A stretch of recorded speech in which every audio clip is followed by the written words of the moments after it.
I've been asked to just re-comment on something that I said in one of the videos the other day, because sometimes I do have to watch them back because I really don't recall at all what I say from start to finish. And where I was talking about being a modern day exorcist and seeing people's darkness. Originally, I could only see people's light, and oftentimes became a mirror reflection for people because they were unable to see their own light. And so that is what we do, is we help each other out in each other's lives and motivate each other to tap into the love that we have inside, because sometimes that gets dimmed with all the shit that we have to go through in this physical realm. And so I've been asked to clarify that, because at the beginning of my journey into life, I could only see the light, and sometimes people may label it as naive, or, you know, the fairy in me is just, I went into things and, well, I always sort of saw the good in situations. And luckily I've been guided, and not luckily, my ancestors fought for this, right, for me to be divinely protected. And so I've always been able to get myself out of situations, and there has been this untapped deep knowing, deep intuition that we all have. And as part of the clarification, I'm talking about spiritual gifts now. And so with my time away, when I was called to lands in the sun in March 2023 this year, in the equinox right through to solstice, I was called to be in with the elements, and a lot of activations happened for me, and allowed me to also integrate things from the past 3 years, which I hadn't at that point, because I was, living with my mama. I've slight tangent, I've been out the house, sort of living away from home and my family unit ever since I was about 17, 18. As soon as sort of I went off to uni and then lived in Italy and found my first job in Italy, I've never been home. I sort of moved back with mama's because my life crashed in a couple of ways in just before 2020, and had never sort of been, Mama and I had never heard, or any of my parents, there's only two, I've never sort of been living in that environment as adults. So obviously there were challenges for both of us, but the tangent is that I didn't have time away because of whatever happened, between 2020 and 2022, and my decision to not leave the country at all. Jamaica offered me this year the time to really integrate practices and energies that I'd come into by myself, away from myself, space energetically, because, as I said, I'm sensitive, and especially with family members, you can connect a lot to their energy. And so it was really important that we, on this solo path, or any path of life, that we make time for ourselves to come away from lovers, husbands, anyone, children, and even if it is only 24 to 48 hours, whatever we have available to us. And because I'd turned my life around to me, I did have more time available to me than usual, which was a gift that I'd given myself after working so hard for so long, in all realms, in the spiritual, in the physical, in the financial, in lots of different ways. So that brought me to a space where I integrated some gifts, and in that time, being not fully activated into my awareness of the darkness, you have to meet darkness to be able to fully identify it. I saw the light in people that had a lot of darkness at the beginning.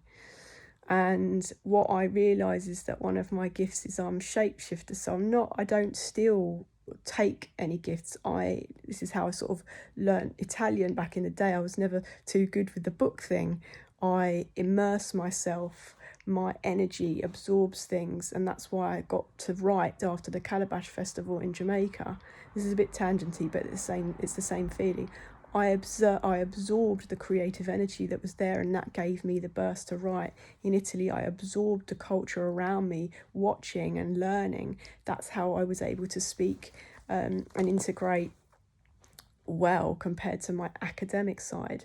that is why in Jamaica, when I was hanging around with the darkness, unbeknownst to me at the beginning, although, you know, I was aware of people's trauma, but I didn't realise trauma I've been around, you know, we've all got our own trauma. So I've been around that in my life. It's just, these were evil intentions, yeah, like wanting to harm animals and people, and having dogs chained up all the time, you know. I just really, anyway, that's a tangent. Being around them activated something inside of me where I got to see, because of their maybe distrust of me or distrust of people, is that I learned another tool. It could be discernment, because I have a very strong protector in that with that word in mind, but also because when I am around people, I have insights into their spiritual gifts, and so get insight into that. I have the gift of insight, so I was gifted, although it might seem negative, because that situation led me to, you know, nearly not being on this earthly plane anymore.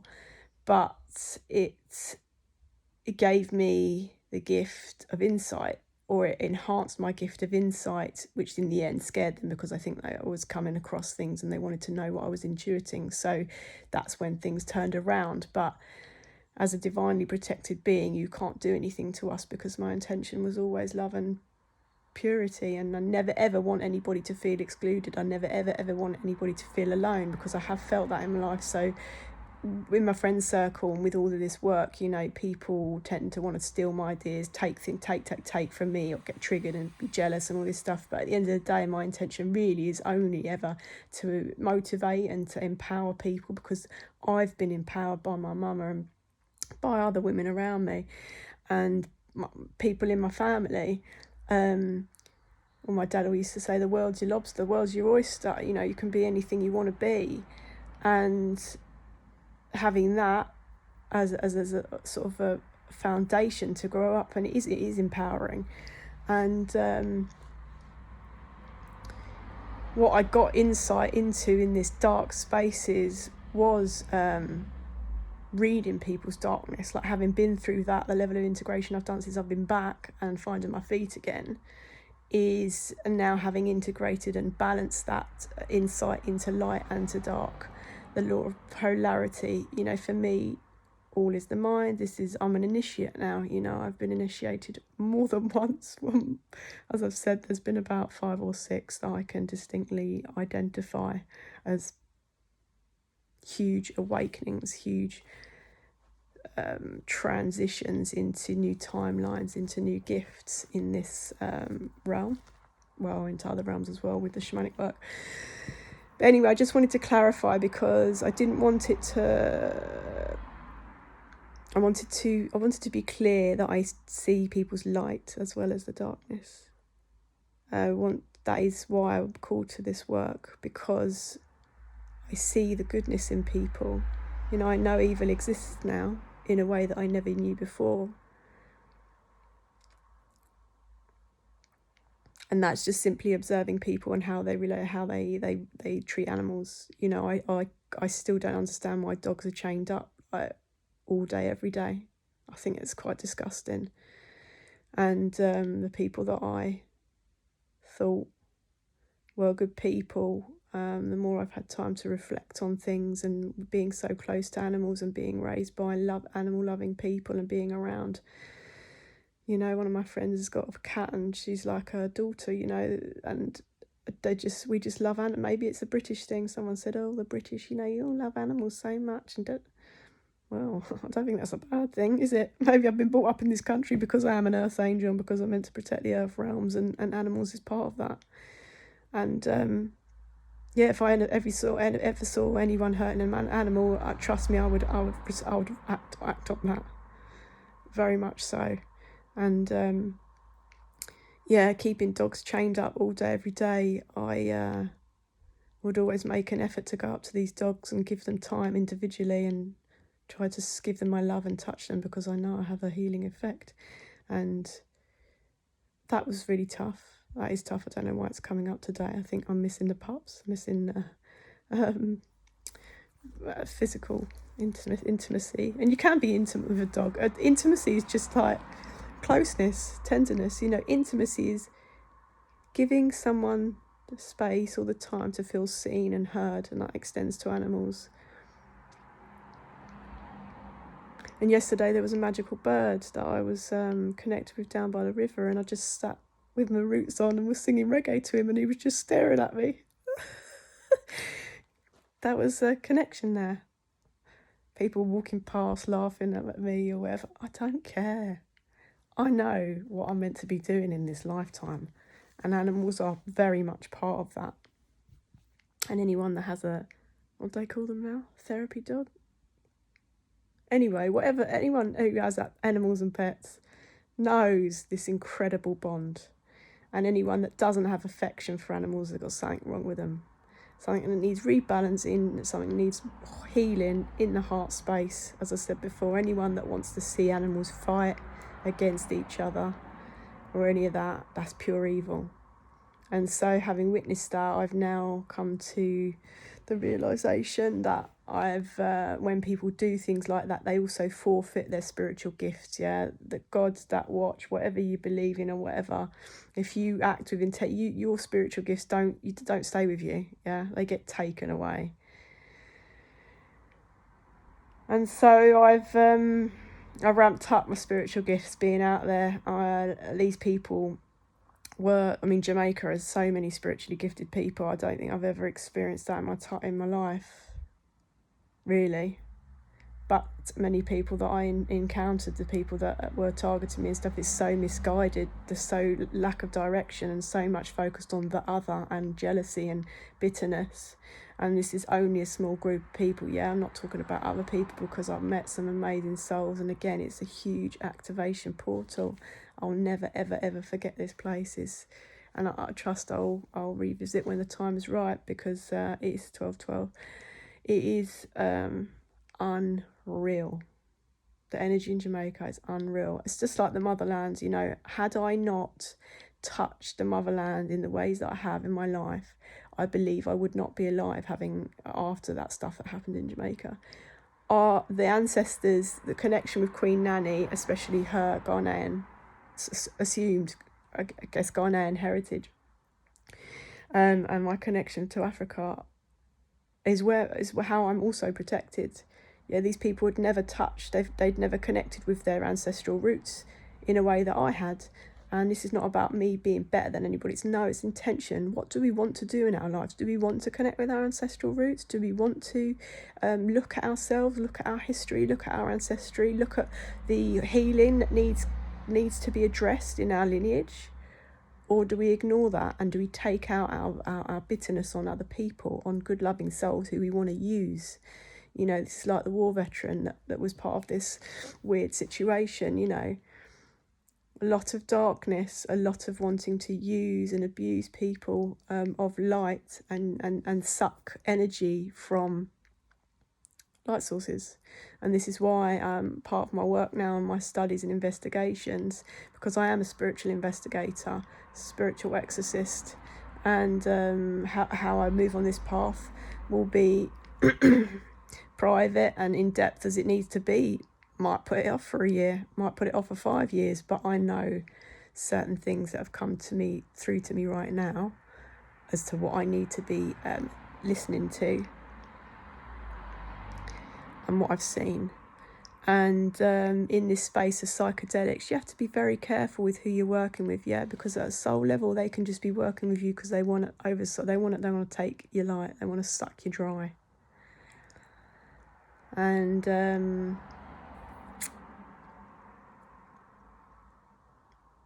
people who are unhealed or with traumatized, sometimes people are drawn to gurus and spiritual advisors and stuff, whereas it's always really important to just remember no one else can do that for you but you. People can be space holders to us, but especially with psychedelics, you've got to be so careful with who you work with. Because you got to make sure that these practitioners actually have real, true love in their heart, because any of this work can't be done without love. most of it's done with power and wanting to be the shaman and the guru and be the leader and lead you back to yourself. No, you're going to be the only one that can do that. We're the only ones that can do that for ourselves. We just are drawn to people that are of love and not false light. There's a lot of people that narcs that, you know, can mask. And I've never worn a mask in my entire life. And I mean that in the literal and the spiritual way. Never worn a mask. And these people can, you know, reflect the light back that you reflect out, and create clearing.